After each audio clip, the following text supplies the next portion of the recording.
Muy buenas, hoy vamos a preparar un gazpacho tradicional, con la peculiaridad de que lo vamos a hacer con el agua Vichy catalán.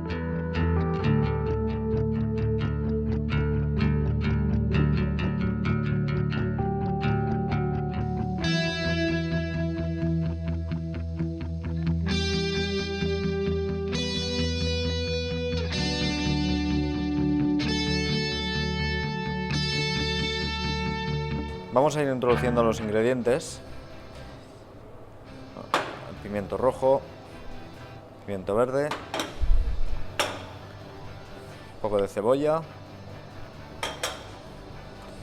un diente de ajo, el pepino lo ponemos con piel también para potenciar mucho más el sabor. Tenemos el aceite de oliva, el vinagre de Jerez, el pan seco,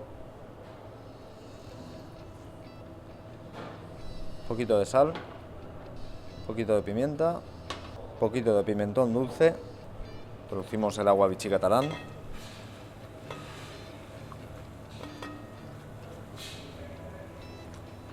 y estos tomates, que ya los hemos lavado y secado, los vamos a ir cortando.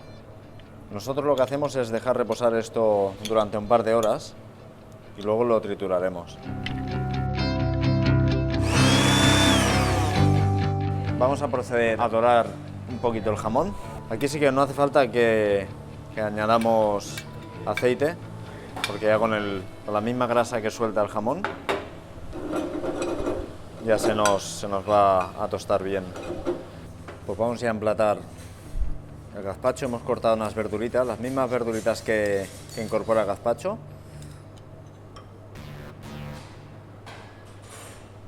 Vamos a poner un poquito de jamón y pondremos el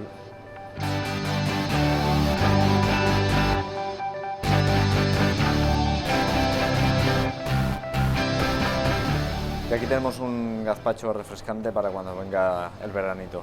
Que aproveche.